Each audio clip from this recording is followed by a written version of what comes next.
नमस्कार, बहुत बहुत स्वागत है आप सभी का अनअकैडमी में। मेरा नाम है अतुल जैन और जैसा कि आप लोग जानते हैं रोज आपके सामने लेके आता हूं आज के दिन के कुछ खास समाचारों पर आधारित एमसीक्यूज को लेकर। तो आज है 26 नवंबर। नवंबर का महीना खत्म होने की तरफ आ गया है। चलिए आज के एमसीक्यूज की शुरुआत करते हैं। शुरू करने के पहले आपको बता दूं, यह कार्यक्रम अधिकतम 10 मिनट का होता है, आमतौर पे 8-9 मिनट का होता है। तो इसकी जो महत्ता है वो इसकी रेगुलरिटी में है। अगर आप इसको देख रहे हैं, इसको अटेंड कर रहे हैं, इन क्वेश्चंस को अटेम्प्ट कर रहे हैं, तो कृपया इसको रोज कीजिए। इसको ऐसे मत कीजिए कि आज किया फिर कल छोड़ दिया, परसों किया अगले दिन छोड़ दिया। इस तरह से नहीं करना है। अगर करना है तो रोज कीजिए। रोज करते रहेंगे तो साल के अंत तक आपके कई हजार क्वेश्चंस की प्रैक्टिस हो जाएगी, कई 100 नए फैक्ट्स आपके तैयार हो जाएंगे और आपको एमसीक्यू सॉल्व करने की एक आदत, एक जो इसको हम कहते हैं ना माइंड सेटअप आपका बच जाएगा एमसीक्यू सॉल्व करने का, जिससे आपकी जो अनावश्यक गलतियां हैं वो बच पाएंगी।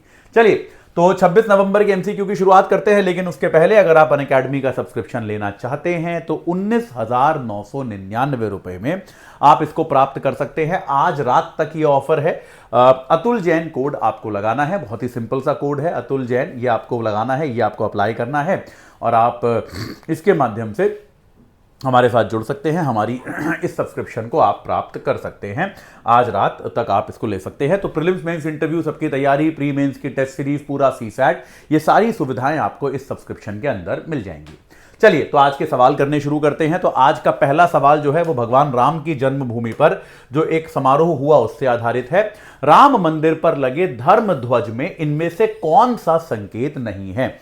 तो उस धर्म ध्वज पे 3 संकेत थे, उनमें से इनमें से कौन सा संकेत उसमें नहीं था? ओम, कलश, सूर्य या फिर कोविदार वृक्ष। इन चारों में से कौन सा संकेत उसमें नहीं था? ओम उस पर था, सूर्य उस पर बना हुआ था, कोविदार का वृक्ष भी उस पर बना हुआ था। तो आपका सही जवाब हो गया कलश। कलश भी हालांकि हिंदू धर्म में पवित्र माना जाता है, लेकिन इस वाले ध्वज पर कलश की अंकित कलश का चित्र नहीं था। इस पर 3 चित्र थे। ओम, सबसे कोने में सूर्य था, सूर्य के पास ओम था और ओम के पास सबसे अंदर की तरफ कोविदार का वृक्ष था। ये 3 चिन्ह इस पर बने हुए थे। ये सिंपल सा फैक्ट है, याद रखेंगे तो काम आ सकता है। इनमें से किस राज्य में कुछ वर्ष पहले संदेहास्पद बीटी बैंगन का बीज पाया गया था? हिमाचल, यूपी, हरियाणा और उड़ीसा। तो आज के हिंदू में एक इन्वेस्टिगेटिव रिपोर्ट आई है। वो क्या कहती है कि आज से 6 साल पहले हरियाणा में क्या पाया गया कि यार एक संदेहास्पद, एक ऐसा, क्योंकि देखिए बीटी जो आपके जो जेनेटिकली मॉडिफाइड जो बीज होते हैं उन पर बड़ा सख्त नियंत्रण होता है। वो बिना अप्रूवल के, बिना स्वीकृति के इस तरह से नहीं उगाए जा सकते।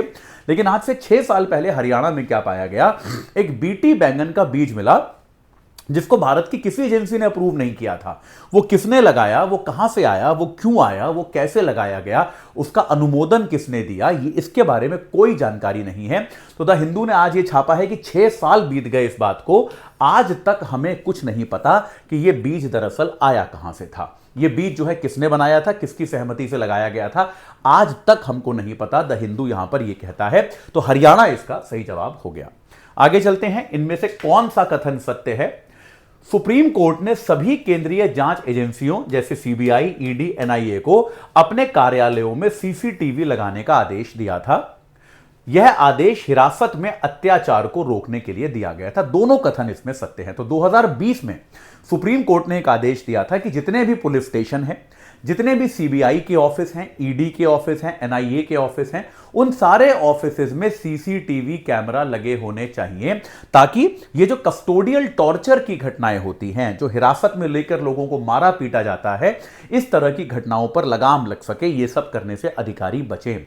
ये अभी न्यूज में क्यों आया है? क्योंकि सुप्रीम कोर्ट ने सुओ मोटो स्वतः इसका एक रिव्यू करना शुरू किया है और सुप्रीम कोर्ट ने कहा है कि लगता है कि हमारे आदेश को कोई सीरियसली लेता नहीं है।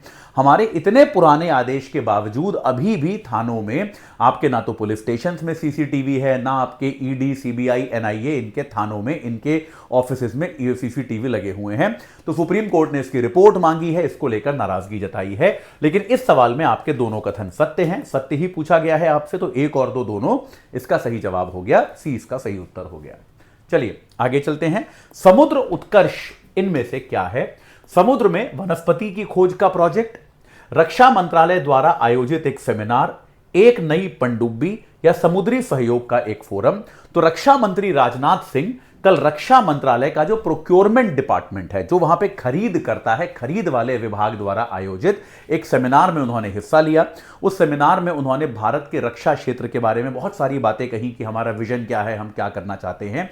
तो इस इवेंट का नाम जो था समुद्र उत्कर्ष था। यह बेसिकली रक्षा मंत्रालय द्वारा एक सेमिनार था, एक जो है एक गोष्ठी थी जो उन्होंने आयोजित करी थी। यहां पर रक्षा मंत्री राजनाथ सिंह गए थे, ये न्यूज में थी, तो इस तरह की चीजें कई बार पूछ ली जाती हैं। चलिए आगे चलते हैं। इनमें से कौन सा कथन सत्य है? माफ कीजिएगा, राज्यों के डीजीपी का चयन केंद्र सरकार करती है। क्या ये लॉजिकल है? लॉजिकली ही गलत है कि यार राज्य का डीजीपी, जो राज्य का सबसे बड़ा पुलिस अधिकारी होगा, उसको राज्य सरकार के साथ काम करना है यार, तो उसका चयन केंद्र करेगा, इसका तो कोई सेंस बनता नहीं। ये तो अपने आप ही गलत लग रहा है।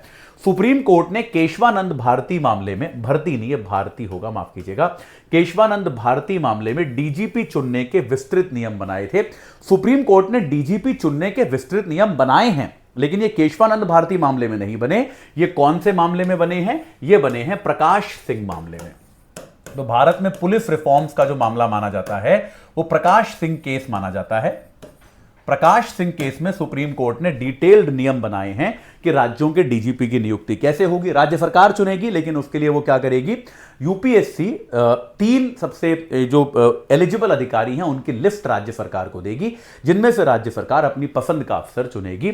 तो ये जो है दोनों ही कथन आपके गलत हो गए। तो दोनों में से कोई नहीं, डी आपका यहां पर सही जवाब हो गया। दोनों में से कोई कथन यहां पर सही नहीं है। चलिए आगे चलें। हुआन हुआन और युआन जी पांडा, ये दोनों पैंडा के नाम हैं। ये किस देश से वापस चाइना जा रहे हैं? ये आज के अखबार में है, आज के हिंदू में है। तो चाइना ने क्या किया था, आज से कुछ वर्ष पहले पैंडा डिप्लोमेसी शुरू करी थी। पैंडा डिप्लोमेसी मतलब पैंडा चाइना में पाए जाते हैं। चाइना ने अपने पैंडा जो हैं वो दूसरे देशों को दान करने शुरू किए थे, दूसरे देशों को गिफ्ट करने शुरू किए थे। तो ये हुआन हुआन और युआन जी, ये एक पैंडा कपल है। ये कपल फ्रांस को दिया गया था, ठीक है। तो ये फ्रांस में थे, बड़े लोकप्रिय थे, बड़े सारे लोग इनको देखने आते थे। लेकिन अब क्या हुआ है, इसमें से जो फीमेल, जो मादा पैंडा है, उसको एक बीमारी हो गई है किडनी की, और इस कारण से इलाज के लिए ये पैंडा अब वापस जो है पैंडा जो है ये वापस चीन भेजे जा रहे हैं। तो फ्रांस इसका सही जवाब हो गया, चौथा इसका सही विकल्प हो गया। तो ये आज के द हिंदू में एक समाचार है, उस पर आधारित ये खबर है। चलिए 2026 का T20 क्रिकेट वर्ल्ड कप, अभी T20 क्रिकेट वर्ल्ड कप हर 2 साल में होता है। तो 2026 का T20 क्रिकेट वर्ल्ड कप होगा। 2024 का विजेता कौन था? आपको याद होगा, भारत था। भारत ने 2024 का T20 क्रिकेट वर्ल्ड कप जीता था। तो 2026 में T20 वर्ल्ड कप हर 2 साल बाद होता है, ये होने वाला है 2026 में। तो ये इनमें से किन देशों में आयोजित होगा? यानी कि ये क्लियर है कि किसी एक देश में नहीं होगा, 2 देश संयुक्त तौर पे मेजबानी करेंगे। तो ऑस्ट्रेलिया और न्यूजीलैंड इसका सही जवाब है, या फिर बांग्लादेश और नेपाल, भारत और श्रीलंका, इंग्लैंड और आयरलैंड। तो इसका सही जवाब है भारत और श्रीलंका।